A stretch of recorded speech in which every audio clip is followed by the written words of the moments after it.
Comment perdre 5 kilos en seulement 21 jours? Bienvenue dans cette vidéo, je vais vous apprendre comment on fait ça correctement, étape par étape, mais surtout comment éviter les conseils de merde, les plus grosses problématiques à éviter pour justement avoir ces fameux résultats. Donc si tu ne me connais pas encore, je m'appelle Thomas Jang, expert en transformation physique. J'ai notamment aidé des milliers de femmes auparavant à se transformer, je te montre juste ici. Et d'ailleurs, pour l'occasion, j'ai une petite annonce à te faire qui va sûrement te plaire. Je ferme surtout les portes du challenge Mincir Express en seulement 21 jours le dimanche 11 octobre à 23h59. Donc si jamais tu regardes cette vidéo avant, n'hésite pas à t'inscrire juste en dessous. C'est un programme qui coûte seulement 27 € et qui va t'aider justement à perdre 5 kilos en 21. Donc si jamais tu veux nous rejoindre, tu as juste à cliquer sur le premier lien qui est juste en dessous pour t'inscrire. Alors déjà, les plus grosses problématiques, les plus gros problèmes que je peux retrouver, c'est déjà le manque d'informations. Quand on veut perdre du poids rapidement, il faut faire attention à la qualité des informations que vous allez avoir. Et je vais en donner un peu comme ça en pêle-mêle, mais déjà, si vous faites des régimes qui sont trop restrictifs et que vous n'avez pas d'activité physique, déjà, gros warning, faites attention, il y a sûrement quelque chose qui ne va pas. Ensuite, évitez absolument d'acheter les compléments alimentaires, les brûle-graisses, les trucs magiques vous mettent à l'électrostimulation, acheter des gilets de sauvetage, enfin bref, n'importe quoi, ça ne fonctionne pas. Mais surtout, la plus grosse des problématiques, c'est d'avoir les bons conseils, comme je l'ai déjà dit au début de la vidéo. Les bons conseils, ça va être les bons coachs. Et attention, il y en a énormément qui disent n'importe quoi. Et on va essayer de voir ensemble les critères les plus importants à prendre en compte pour mincir. Et pour moi, tout le reste, c'est que du vent. Donc maintenant, voyons voir ensemble les critères les plus importants, les règles d'or, comme j'aime bien les appeler. Donc la première règle d'or, c'est le déficit calorique. Si jamais vous voulez perdre du poids, ça va être la chose la plus importante en numéro 1. Le reste, ça n'importe peu.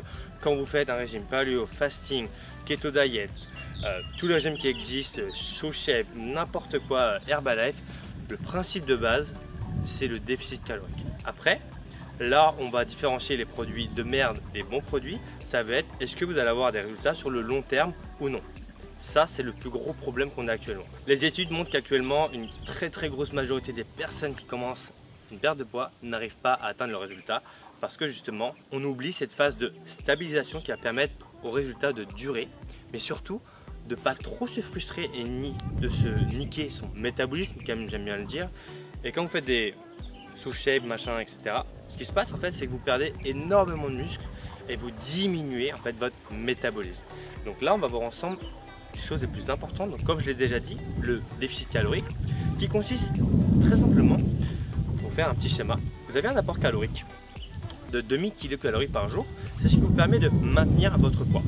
Ensuite, si vous faites un déficit calorique de 1500, la différence de 500, ça va être votre déficit, ce qui va vous permettre de mincir. Ensuite, dans ce déficit calorique de 1500, c'est un exemple, vous allez avoir le métabolisme de base qui représente à peu près 60%, donc la plus grosse des dépenses. Vous allez avoir le TEF, Thermic Effect of Food, donc en gros c'est l'effet thermique des aliments. Ensuite vous allez avoir le NEAT, c'est en gros l'activité physique générale. Et ensuite en dernier point vous allez avoir l'activité physique sportive, donc le sport que vous faites. Ça va être les 4 points à prendre en compte si jamais vous voulez faire un déficit calorique. Maintenant, faites attention quand vous faites un déficit calorique, surtout agressif, parce que 5 kg en 21 jours, attention, je dis jusqu'à, parce que si jamais tu as que 5 kg à perdre et que tu fais 1m60 et que tu fais 50 kg, perdre 5 kg en 21 jours, c'est pas forcément la meilleure des choses. Donc ça, c'est encore une fois à prendre dans le contexte. Si jamais tu as 15 kg à perdre, 5 kg en 21 jours, ça peut être largement faisable. Mais si tu as pas beaucoup de poids à perdre, je te dirais, fais attention à ça. Et autre chose, quand vous faites un déficit calorique, il y a deux choses qui sont importantes à prendre en compte, ça va être aussi les carences. Oui, parce que comme vous mangez moins, il y a potentiellement plus de chances que vous soyez carencé en vitamines et en minéraux. C'est pour ça que ça va être très important de manger un maximum de vitamines et de minéraux durant votre alimentation.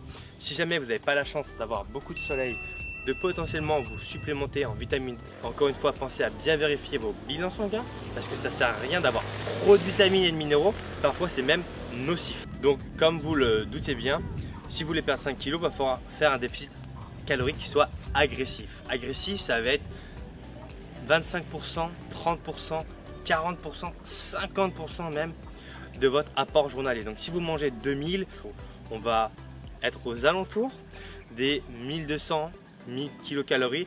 Donc c'est pour ça que là il y a un autre paramètre à prendre en compte, c'est attention à ne pas trop faire durer ce déficit calorique parce qu'il est agressif. Donc c'est pas quelque chose que vous allez pouvoir tenir 2 mois, 3 mois, 4 mois.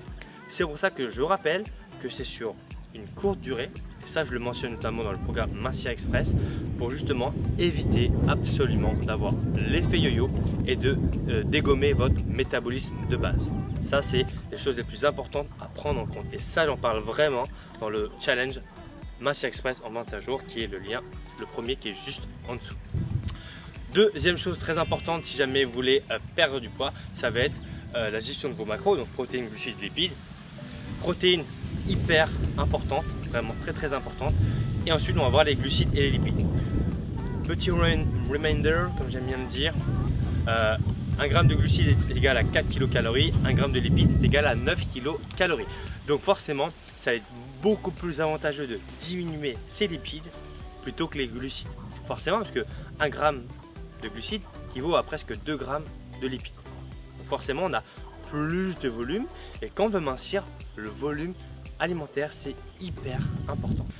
Attention, par contre, je préfère le préciser, je ne dis pas de rien manger en termes de lipides, parce que les lipides permettent de faire fonctionner le corps correctement. De même pour les glucides, c'est très important d'avoir des glucides de qualité, fruits, légumes, etc.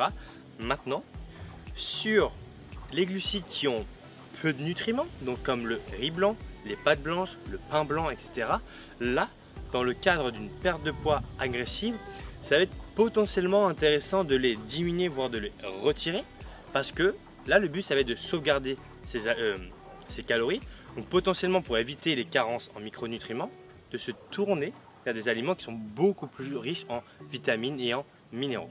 Et enfin, le dernier point à prendre en compte pour perdre 5 kg en seulement 21 jours, ça va être l'activité physique. Attention, je préfère le préciser, je ne recommande pas de faire du HIIT dans tous les sens. Je recommande de faire une activité physique qui soit adaptée à toi, à ta situation et à ton niveau.